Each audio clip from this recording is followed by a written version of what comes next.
খুলনা জেলার দিঘলিয়া উপজেলা যেন ভণ্ড পীর কবিরাজ ঠাকুরদের অভয়ারণ্য। এমন একটি তথ্যের ভিত্তিতে 25 সেপ্টেম্বর বুধবার খুলনার একটি অভিযানিক সাংবাদিক দল এ ঘটনার অনুসন্ধানে নামেন। অনুসন্ধানে বেরিয়ে আসে ভণ্ড পীর মকবুল কবিরাজের নাম।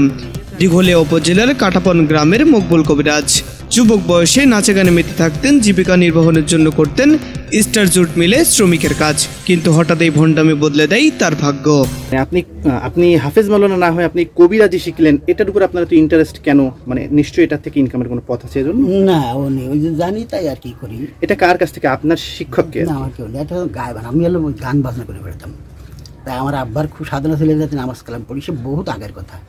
তারপরে 79 সালে মারা গেলে আমি নিজে বাংলাদেশে পড়াশোনা করি। তারপরে এই যে তদবির শিখছেন আপনি কার কাছ থেকে? সে মোস্তফা মল্লিক মারা গেছে, সে এক দরবেশ, ওই মল্লিক পাড়ায় বাড়ি। দরবেশ।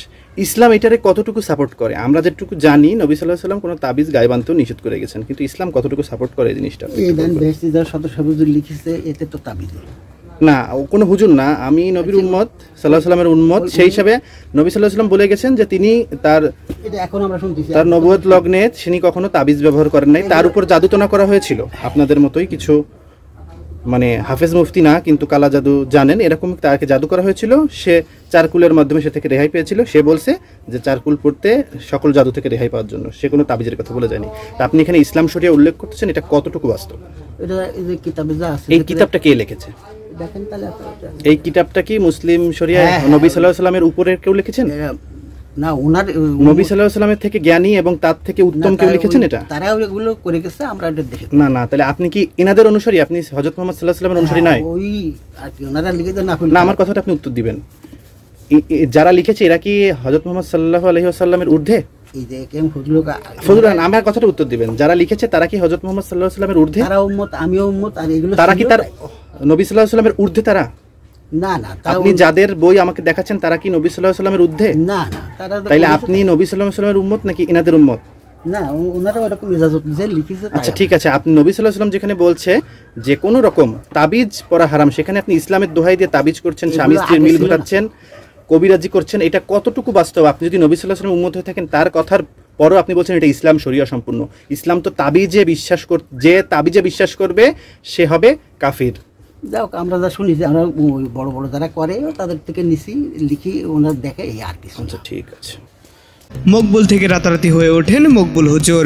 নাম হুজুর হলেও তার নেই কোনো শিক্ষাগত যোগ্যতা। হাফেজ, মাওলানা, মুফতি কোনোটাই নন তিনি। কিন্তু ধর্মের প্রতি মানুষের দুর্বলতাকে কাজে লাগিয়ে বিভিন্ন হতাশাগ্রস্ত মানুষদের বিভিন্ন ভেলকিবাজি দেখিয়ে হাতিয়ে নেন মোটা অঙ্কের টাকা। এসব ভেলকিবাজি দেখানোর জন্য তিনি গড়ে তুলেছেন একটি গোপন আস্তানা। সেখানে গেলে দেখা যায় একটি গাছে বিভিন্ন কাগজ ঝুলিয়ে রাখা হয়েছে। তথাকথিত কবিরাজ মকবুলের কাছে জিজ্ঞাসা করা হলে তিনি জানান বিভিন্ন চাকরির পরীক্ষার অ্যাডমিট কার্ড সেখানে ঝুলিয়ে রাখা হয়েছে। সেখানে অ্যাডমিট কার্ড ঝুলিয়ে রাখলে পরীক্ষার্থী পরীক্ষায় উত্তীর্ণ হয়ে যাবেন। আরেকটু অনুসন্ধান করতেই বেরিয়ে আসে আরো ভয়ানক সকল তথ্য। মৃত মানুষের কাফনের কাপড় কেটে এনে সে কাপড়ের উপর রক্ত ও সিঁদুর দিয়ে লেখা হয়েছে আরবি হরফ। ভণ্ড পীর মকবুলকে এ বিষয়ে জিজ্ঞেস করলে তিনি বলেন, এক লোকের স্ত্রী তাকে ছেড়ে চলে গিয়েছে, এজন্য এই কাফনের কাপড় তাকে আগুনে পোড়াতে হবে, তাহলে তার স্ত্রী ফিরে আসবে। তার আস্তানায় রাখা একটি আলমারি খুলতে বেরিয়ে আসে একটি পিতলের থালা। তাকে জিজ্ঞেস করলে বলেন, কোনো মানুষকে বান মারা হলে তার ভিতরে যে বিষ থাকে এই পিতলের থালার মধ্যে দিয়ে সেই বিষ তিনি নামিয়ে থাকেন। শুনতে কিছুটা আধ্যাত্মিক মনে হলেও এভাবেই বিভিন্ন জায়গা থেকে হতাশাগ্রস্ত মানুষ তাদের কাছে ছুটে গেলে এসব ভেলকিবাজি দেখিয়েই বোকা বানানো হয় তাদের। এই ভুয়া ভণ্ড কবিরাজ মকবুলের সংগ্রহে রয়েছে একাধিক বিভিন্ন কুফরি কাজের কিতাব, যে কিতাবের মাধ্যমে তিনি এসব ভেলকিবাজি দেখিয়ে থাকেন। তার গোপন আস্তানায় প্রবেশ করলে যে কোনো সুস্থ মানুষই কিছুটা অসুস্থ হয়ে পড়বে। থমথমে ভুতুড়ে পরিবেশ। সেখানে একটি ঝাঁটার দেখা মিলে, সেটি জাদুর ঝাঁটা হিসেবে পরিচিত। সে ঝাঁটা দিয়ে জিন ছাড়ানো হয়। তার কথা মতে কাউকে জিনের আসর করলে সেই ঝাঁটা দিয়ে সেই জিনকে কাবু করেন তিনি। এভাবেই দিনের পর দিন এই সকল ভেলকিবাজি দেখে লুটে নিচ্ছেন অনেক হতাশাগ্রস্ত সাধারণ মানুষদেরকে। রোগীদেরকে তাদের কাছে আনার জন্য রয়েছে নির্দিষ্ট বেতনকৃত এজেন্ট, যে এজেন্টরা বিভিন্ন van stand, bus stand, railway station, লঞ্চঘাট থেকে এ সকল রোগীদের তাদের আস্তানা পর্যন্ত আনার কাজ করে থাকেন। একবার এদের ফাঁদে পা দিলেই আপনি হয়ে যাবেন নিঃস্ব। মগজ ধোলাই করে সর্বোচ্চ লুটে নিবে। এই ভণ্ডপীর মকবুলের বিষয় এলাকাবাসীর কাছে জানতে চাইলে তারা বলেন, কিছু বছর আগেও এই মকবুল স্টার জুট মিলে শ্রমিকের কাজ করত। যুবক বয়সে বিভিন্ন যাত্রাপালায় নাচে গানে মেতে থাকতো। তিনি তো ঠিকমতো 5 ওয়াক্ত নামাজই পড়েন না, তাহলে উনি কিভাবে আল্লাহর কালাম বিক্রি করে পীর সেজেছে এ বিষয়ে তাদের কোনো ধারণা নেই। 2024-এ এমন উন্নত বিশ্বে দাঁড়িয়েও খুবই চাটুকারিতার সাথে এসব ভণ্ড পীরেরা মানুষের আবেগ, হতাশা ও ধর্মীয় অনুভূতি কাজে লাগিয়ে মগজ ধোলাই করে এভাবে রাতারাতি লেবাস বদলে হয়ে উঠেছেন কবিরাজ, হাকিম, বৌদ্ধ ঠাকুর। এদের ফাঁদে পা দিয়ে অনেকেই হারাচ্ছে তাদের সর্বস্ব। কি বলবো? হুজুর, আপনি যে কিসের উপরে এই তদবিরগুলো করছেন এবং কোন সরকারি লাইসেন্স আপনার কাছে আছে কিনা? না, ওই চেয়ারম্যান মেম্বার সবাই জানে, ওর কথা এতদিন তো 40 বছর লাগেনি, তাই আমি আচ্ছা 40 বছর লাগেনি, এখন দেশের প্রেক্ষাপটটা তো ভিন্ন। এইসব কবিরাজ এবং বিভিন্ন হাকিমরা অনেক অবৈধ পথে কাজ করে এবং বেশিরভাগ নারী ঘটিত তদবির দেয়, ঠিক আছে?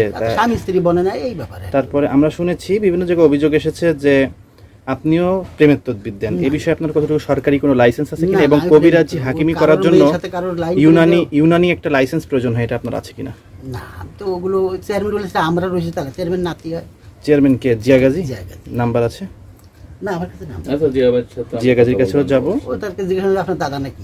না, সেটা কোনো কথা না, আপনি লাইসেন্স ছাড়া তো এটা করতে পারেন না সরকারের অনুমতি ছাড়া। সবসময় তার লোকজন হয় না, আমি তো চাকরি করি, চাকরি 2 বছর নেই, 19 সালে তো চাকরি নেই।